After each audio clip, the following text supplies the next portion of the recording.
Ang unang pagbasa ikan sa surat sa Pablo ngadto sa Korinto gahapon, yang surat gihapon ngadto sa Korinto, ang pag-auhag sa mga Korinto may gitukod nga simbahan ng katilingban nga Kristohanon.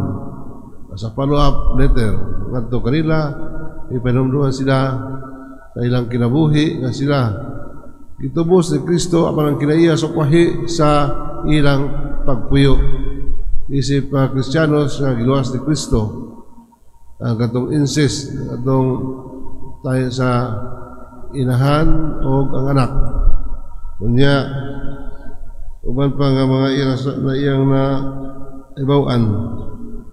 Kunya karon ikang gihapon sa surat niya ngadto sa Korinto nga maghapon yun nga may pagano kay ni buhata karon maghapon daghan ang gi-itemize sa mga kalapasan nga gibuhat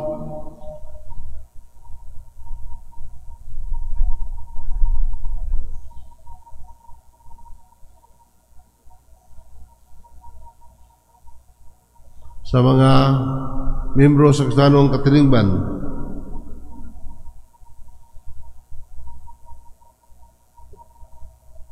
Daghan nga maingon siya nga di kamo makasulod sa kingarian, di mo mahilangit tunig mamutanga. Ug karon ko kuno sa gi-itemize ni San Pablo sa mga sala ang buhat sa mga tao. Kay kining mong port city sa Corinto, Greek city. Ngato municipality man siya.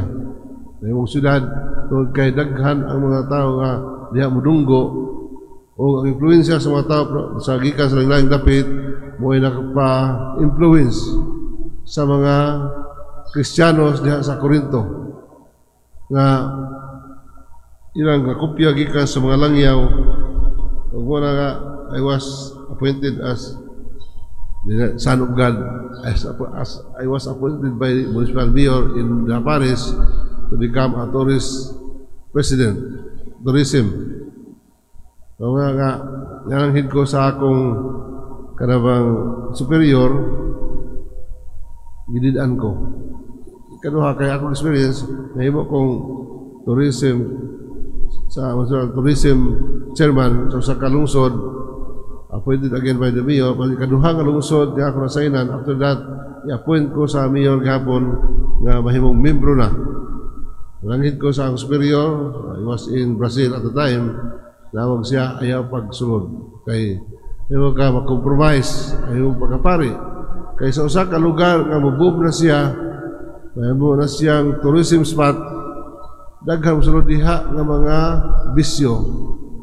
Karabang nadiha ang kanang pag negosyo sa mga drugs.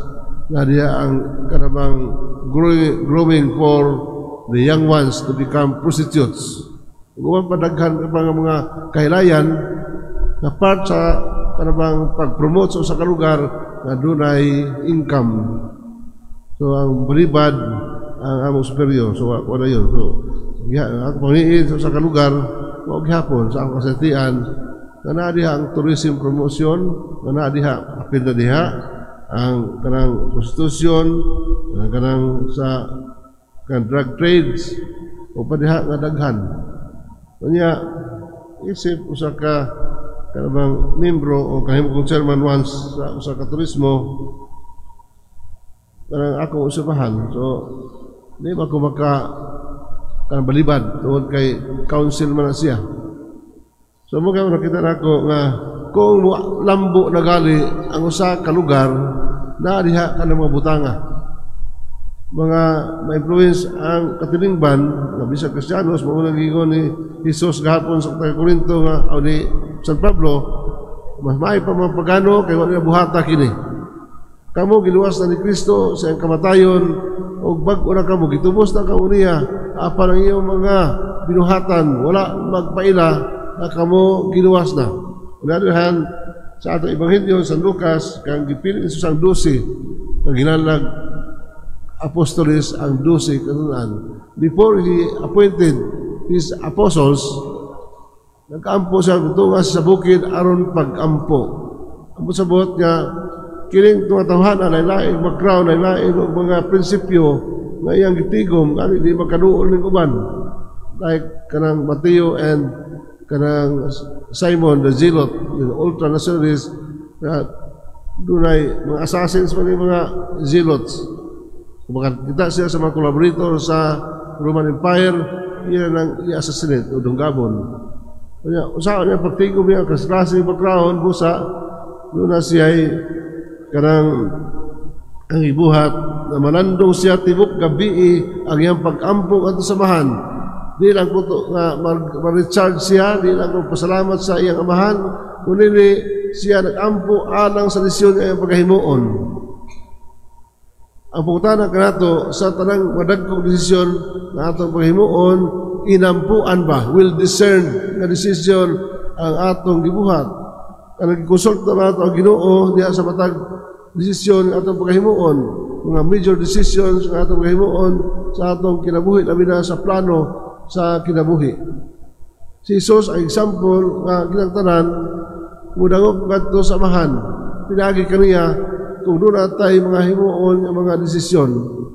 Wala nga kita ni Jesus nga kini matawhal din mga perfecto din mga hingpit apan inampuan niya ang iyang paghimong desisyon nga tawgon kini nga mga tawhana nga mahiusa mahimong 12 nga maoy simbolo sa 12 ka tribo sa Israel o magdumala isip paghuhukom sa gingharian. Muna sa imong tanata kanang pag-apply nato sa pag-renewal sa laiko ministro o alagad, inampuan ba nato? Kaya kung makita nato, mingon ko nga dili tanan angayan sa pag-alagad, bisag sa mga pare dili angayan sa pag-alagad, pero gihimong angayan sa Ginoo. Naay mga angayan apan wa mo alagad sa katilingban o simbahan. Ang pagpangalagad is a privilege nga kita pinaagi sa Ginoo kita nag-alagad busa ang atong pag-alagad sumala sa kabuton sa Dios o kita mga modelo sa katilingban. Ang importansya sa pag-ampo sa tanang matang sa atong mga desisyon na himuon.